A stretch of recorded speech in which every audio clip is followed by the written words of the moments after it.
আমি সৰুৰ পৰা খেতি কৰা মানুহ। আমি খেতি কৰি থকা মানুহ, খেতি কৰি খাই থাকোঁ, আগৰ সৰুৰ পৰাই কৰোঁ।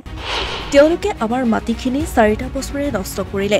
4 বছৰৰ পৰা কৰি আছে, 4 বছৰৰ পৰা ক্ৰমান্বয়ে এতিয়া 3 ঘৰ মাটি আছে, মোৰ আছে, আমাৰ বিকি দৌৰা আছে, এইখিনি তুলসী বদলৈৰ মাটি আছে, প্ৰায় 2 বিঘা মাটিৰ অনিষ্ট হৈ আছে। আমাক আমাৰ মাটিখিনি খেতি কৰিবলৈ মুকলি কৰি দিয়ক। আমাক এই কামটো সমাধা কৰি দিয়ে যাতে আমি এইভাৱে ভুক্তভোগী হৈ নাথাকোঁ আৰু।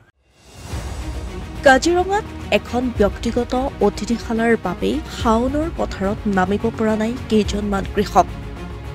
অতিথিশালাৰ শৌচালয় আৰু ৰন্ধনঘৰৰ পৰা ওলোৱা পানীয়ে ভৰি পৰিছে কৃষকৰ পথাৰ। বিগত 4টা বছৰে বাৰম্বাৰ অতিথিশালাৰ স্বত্বাধিকাৰীক ব্যৱস্থা গ্ৰহণৰ অনুৰোধ জনাইছিল কৃষকে, কিন্তু অতিথিশালাখনৰ কৰ্তৃপক্ষই কোনো ধৰণৰ গুৰুত্ব নিদিলে। অত্যন্ত দুৰ্গন্ধময় বিষাক্ত পানী পথাৰত পৰাৰ বাবে খেতি কৰিবলৈ বাদ দিব লগা হৈছে কৃষকে। স্থানীয় লোকৰ সমস্যাক আওকাণ কৰা অতিথিশালাখনৰ বাবে খেতিৰ ভৰপক সময়তো কেইবাবিঘা কৃষিভূমিত নামিব পৰা নাই কৃষক। খেতি মাটি মই নিজে খেতি কৰোঁ, নিজৰ মাটি। ওচৰতে এখন হোটেল আছে, নামটো ফ্ৰেঞ্চ ৱেভাৰ, মালিকৰ নাম প্ৰণৱ দত্ত। তেখেতক আজি 4 বছৰমানৰ পৰা কৈ থকা হৈছে যে এইফালে লেতেৰা পানীবিলাক নেৰিব। তেখেতে কৈ থকা স্বত্তেও বোলে ঠিক কৰি দিম, কিন্তু আজি পৰ্যন্ত ঠিক কৰি দিয়া দেখা নাই। তেখেতে কয় প্ৰতিবাৰে ক্ষতিপূৰণ দিম, ক্ষতিপূৰণ দিলেইতো সমাধান নহয় না বস্তুটো। একদম বিষাক্ত। আৰু মই নামিছোঁ এতিয়া যে আকৌ মোৰ যে খজুতি হ'ব, ওপৰ চকুৱা হ'ব, এতিয়া পানী আহি আছে ড্ৰেইন, আমি চাব পাৰে লাগিলে। পানী ফুৰি একদম লেতেৰা, মানে প্ৰস্ৰাৱ কৰা, বাচন ধোৱা, মানে পায়খানাৰ কিছুমান অভাৰফ্ল' পানী আহে নেকি মোৰ সম্ভৱ। সেইবিলাক পানী ড্ৰেইনৰ তলত পাইপ দিয়া আছে ৱালৰ কিনাৰত, সেই ৱাল দিয়ে পানী বিয়পি আহি আছে। ক্ৰমান্বয়ে এতিয়া প্ৰায় 2 বিঘা মাটি, 3 ঘৰ মালিকৰ। খেতি কৰিলেও খেতি নহয়, একদম পতান হৈ যায়, ধানখিনি ওখ হৈ পৰি যায়।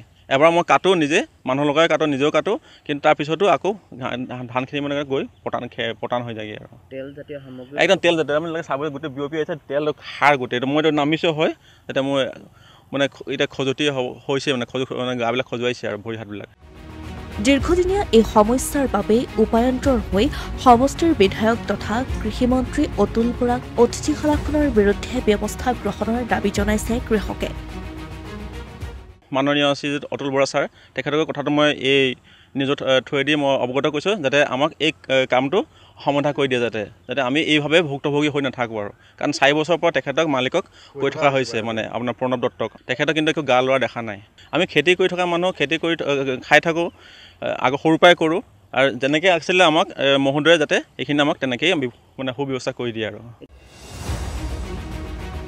উল্লেখ্য যে খেতি কৰিলেও তেলজাতীয় পদাৰ্থ পথাৰত পৰাৰ বাবেই ধান প্ৰতিবাৰে পতান হৈ পৰে। সেয়েহে ক্ষতিপূৰণৰ বিপৰীতে স্থানীয় কৃষকসকলে এতিয়া বিচাৰিছে এই সমস্যাৰ স্থায়ী সমাধান। এতিয়া এইসকল কৃষকৰ কথা বিভাগীয় কৰ্তৃপক্ষই চিন্তা কৰিব নে নকৰে, সেয়াহে হ'ব পৰৱৰ্তী সময়ত লক্ষণীয়। অসমীয়া প্ৰতিদিন, ডিজিটেল সংবাদ, কাজিৰঙা।